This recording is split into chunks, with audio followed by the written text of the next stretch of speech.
Assalamualaikum warahmatullahi wabarakatuh. Nama diberi Aiman Mukis bin Mahdi, nombor matrik 2020262942. Saya dipertanggungjawabkan untuk membuat satu perbincangan mengenai filem yang berkaitan dengan penyebaran berita palsu, pengaruh dan kesan dalam kalangan masyarakat.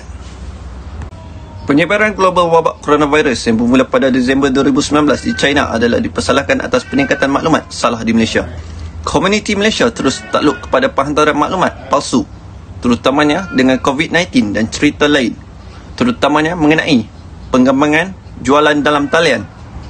Penyebaran berita palsu terutamanya berleluasa di platform media sosial, saluran komunikasi yang digunakan oleh rakyat Malaysia yang ingin mencari kawan dan kenalan baru.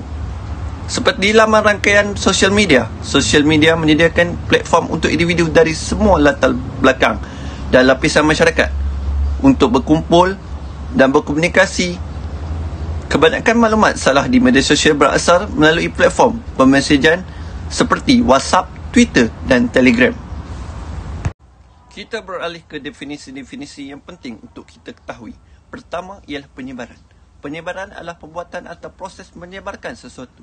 Kedua ialah berita. Berita merupakan apa-apa jenis maklumat baru atau semasa yang disampaikan melalui percetakan, internet, penyiaran atau secara lisan kepada pihak ketiga atau orang ramai. Ketiga ialah palsu. Palsu adalah bermaksud tidak benar. Seterusnya, penyebaran berita palsu dimaksudkan dengan berita palsu bukanlah maklumat yang tepat atau boleh dipercayai dan ia diedarkan secara meluas tanpa mengira sama ada bahan itu telah disahkan terlebih dahulu atau tidak. Kabar angin dan maklumat palsu dengan cepat mengembara dari suatu pengguna ke pengguna lain komuniti dalam talian. Seterusnya, kita dapat mendengar isu semasa tentang penyebaran berita palsu. Isu semasa yang sering mendapat liputan luas adalah kes peningkatan terhadap jumlah pesakit COVID-19 di setiap negeri. Ini sehingga menyebab penyebaran maklumat tidak betul mengenai Perintah Kawalan Pergerakan, PKP dan sebagainya. Antaranya ialah berita palsu berhubung Perintah Kawalan Pergerakan diperketatkan PKPD di Melaka. Apabila maklumat palsu ini disebarkan di media sosial, beberapa ahli masyarakat di Melaka berasa gelisah. Penyebaran berita palsu mendorong ini.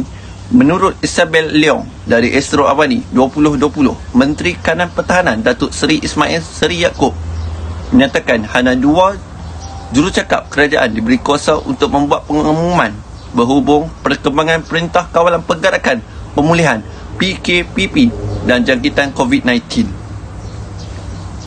Saya akan menayangkan trailer mengenai salah sebuah filem yang berkaitan dengan penyebaran berita palsu. Selamat menonton.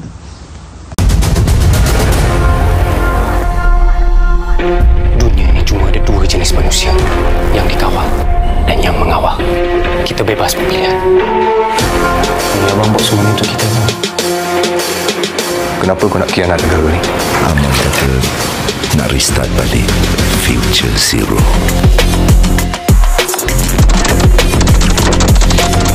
Hãy mà lên chỗ này. Mình thua qua này quá. Hả?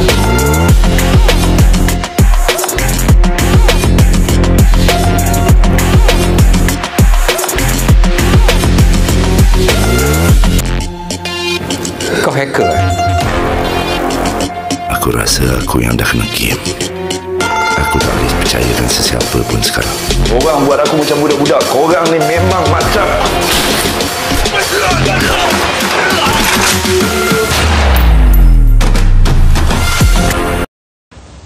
Proxy merupakan sebuah filem bergenre cyber thriller Malaysia 2021 terbitan FEG Equipment, dibintangi oleh Blom Parale, Allahyarham Ashraf Sinclair, Rima Ishaq, Siti Salihah, Datuk Roshamno dan Faizal Husin.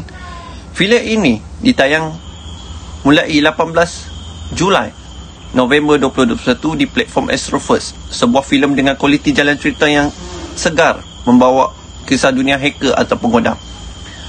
Mengisahkan Sam Blampalare dan Aman Allahyarham Ashraf Sinclair, 2 orang penggodam elit yang bekerja di Cyberset Corporation, telah melarikan diri ke Bangkok.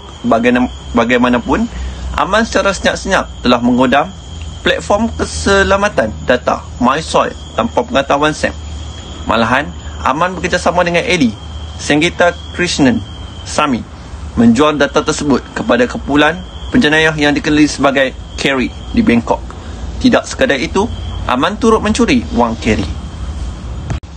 Akil Remy Ishak yang merupakan seorang tentera upahan cuba mengesan dan mendapatkan kembali wang tersebut.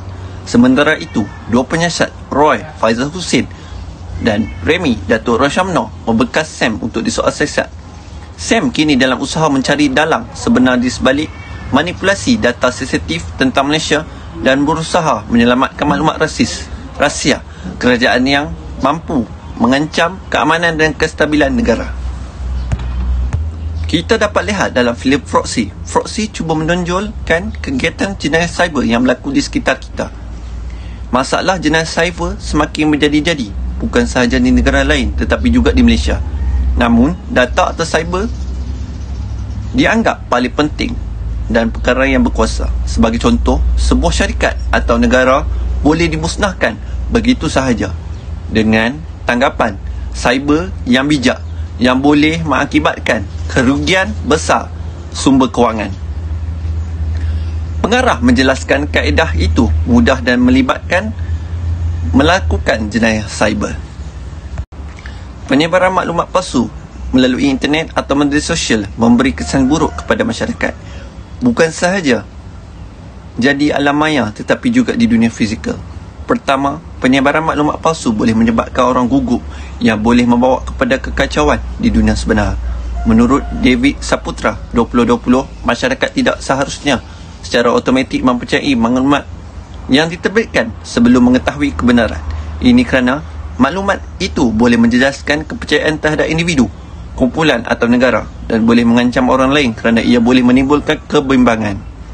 Seterusnya, Syahidah Hamzah 2020 melaporkan bahawa komuniti yang tertentu tidak beretika telah menyalahgunakan media sosial untuk menyebarkan berita dan maklumat palsu yang mungkin memberi kesan buruk, iaitu maklumat dan berita palsu seperti ini melibatkan penipuan, mengapi-ngapikan sikap perekaman dan menuduh seseorang menjatuhkan maruah dan reputasi orang kepada orang ramai, keluarga, komuniti dan negara. Ini adalah perkembangan yang sangat membimbangkan kerana penyebaran maklumat dan berita sebegini mungkin menjejaskan penerimaan dan pelanggan.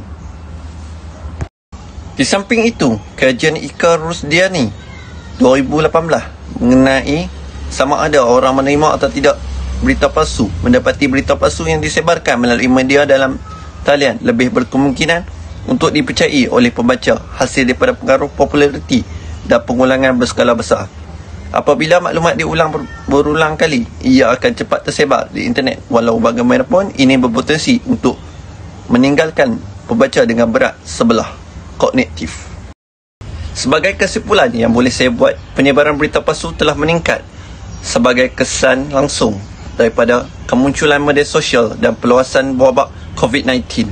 Ini telah menyebabkan peningkatan dalam kekerapan penyebaran berita palsu. Untuk menghentikan penyebaran maklumat, beberapa jenis undang-undang telah diluluskan. Ini tidak benar. Bagaimanapun, penyebaran berita palsu juga semakin berleluasa sehingga menyukarkan masyarakat umum untuk mengenal maklumat yang cemerlang dan betul. Ini adalah melainkan satu pihak bertanggungjawab untuk menggunakan strategi untuk menentang berita palsu di media sosial. Oleh itu, kepada individu yang bertanggungjawab untuk menyelesaikan tugas mereka, komuniti memainkan peranan penting dalam menghalang penyebaran maklumat kepada orang awam yang kami tidak pasti tentang integritinya. Warga semasa terdedah kepada kesan berita palsu kerana ia memudahkan mereka menerima perkara yang disebarkan di platform media sosial seperti Facebook dan WhatsApp antara lain. Sekian daripada saya, terima kasih.